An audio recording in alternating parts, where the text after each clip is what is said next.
বর্তমানের ফেসবুকের ট্রেন্ডিং একটা ভিডিও হলো এই ভিডিওগুলা। তবে আমার কাছে সবচেয়ে ইন্টারেস্টিং লাগছে এই ভিডিওটা, বাচ্চাটা এই শরবত মনে করে পানিগুলা খেয়ে ফেলছে। আর এই ট্রেন্ডিং টপিকের ভিডিওটা মাত্র 7 ঘন্টায় 3.4 মিলিয়ন ভিউ হয়েছে। আগের সময়ে ঘড়ি না থাকলেও টাইম জানা যেত। তখন মানুষ ব্যবহার করত মানব সূর্য ঘড়ি। নিজের শরীর আর সূর্য আলোয় ছিল টাইম কিপার। পদ্ধতিটা ছিল খুবই আশ্চর্যজনক।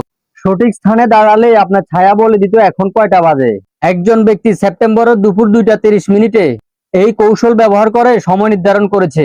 সবচেয়ে অবাক করার বিষয় হলো এত বছর পরেও এই প্রাচীন পদ্ধতিটি ঠিক একইভাবে কাজ করছে।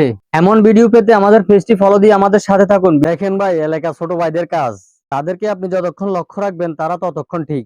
একটু সুযোগ পাইলেই তারা আপনার মাথার উপরে উঠবে এবং এর চেয়েও তাদের কারণে আপনার খারাপ অবস্থা হতে পারে। ভাই সবাই ভিডিওটা একটু ভালো করে লক্ষ্য করুন। ভাই আপনারা সবাই চমকে গেলেন নাকি? আমিও ভাই প্রথমে দেখে আপনাদের মতো অনেক চমকে গিয়েছিলাম। ভাই যদিও ভিডিওটা মজার হয়, তবে যে কোনো সময় যে কোনো কাজ করতে ভেবে চিন্তে এবং সামনে পা দিতে সবসময় খেয়াল করে পা দিতে হবে, নয়তো এমন ধরনের বিপদ বা এমন ধরনের দুর্ঘটনা যে কোনো সময় ঘটতে পারে। ভাই শক্ত সবারই থাকে। আমার এলাকার বন্ধু গার্মেন্টসে চাকরি করে। ঈদের ছুটি পেয়ে বাড়ি আসার সময় বাপটা কি নিচে দেখেন। তাই বলি ভাই শক্ত সবারই থাকে। যদিও ভাই ভিডিওটা মজার, তবে এমন ভাই বন্ধুদেরকে সেলুট জানাই। বোন মনের সুখে উদাসীন হয়ে আসতেছে, কত বড় একটা সাপ করে এটা দেখতেছি ছোট ভাইয়ের খেলনা আনা। ভাই ভিডিওটা সত্যি অনেক অসাধারণ। ভিডিওটা ভালো লাগলে সবাই শেয়ার করে দিবেন। প্রতিভা থাকলে হবে না, প্রতিভাকে কাজে লাগাতে হবে। দেখেন আপনারা, ঘুমন্ত প্রতিভাকে কাজে লাগিয়ে 2 তলা সাইকেল বানিয়ে ফেললো। সাইকেলটা সত্যি অনেক অসাধারণ। ভিডিওটা কেমন হয়েছে সবাই কমেন্ট করে জানাবেন। ভালো লাগলে সবাই ভিডিওটা শেয়ার করে দিবেন। যে কারিগরি বাটারটা বানিয়েছে তাকে নোবেল দেওয়া উচিত। বাটারটা বানিয়েছে বর্তমানে ট্রেন্ডিং ছান্ডার আকৃতি করে। সত্যি ভাই অনেক অসাধারণ ছান্ডা বানিয়েছে। ভিডিওটা কেমন হয়েছে কমেন্ট করে জানাবেন। ভিডিওটা ভালো লাগলে সবাই শেয়ার করে দিবেন।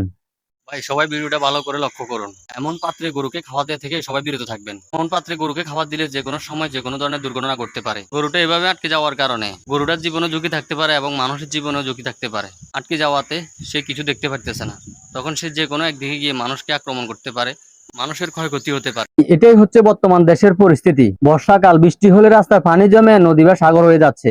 আর এই নদী বা সাগরে সবচেয়ে বেশি ভোগান্তিতে পড়ছে অফিসগামী কর্মজীবী শ্রমজীবী মানুষ। আর এই মানুষগুলো যখন কোনো সমস্যায় পড়ে তখন পায় না কারো সাহায্য। সবাই নিজেকে নিয়ে ব্যস্ত।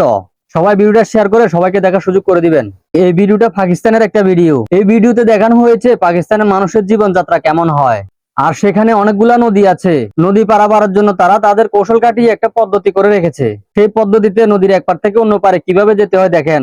আমাদের কাছে এই দৃশ্যটা অনেক মজার হতে পারে, কিন্তু তাদের কাছে এটা এতটাও সহজ নয়। ভিডিওটা ভালো লাগলে সবার দেখার সুবিধার্থে ভিডিও সবাই শেয়ার করে দিবেন।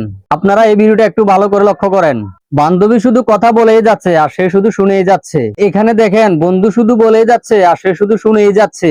এতে করে বোঝা যায় ভুল মানুষের সাথে ছিল তারা এতদিন। যে যেমন তার সাথে ঠিক তেমন মানুষই লাগে, তাহলেই জীবনটা অনেক সহজ হয়। ভিডিওটা কেমন হয়েছে সবাই কমেন্ট করে জানাবেন। ভালো লাগলে সবাই ভিডিওটা শেয়ার করে দিবেন।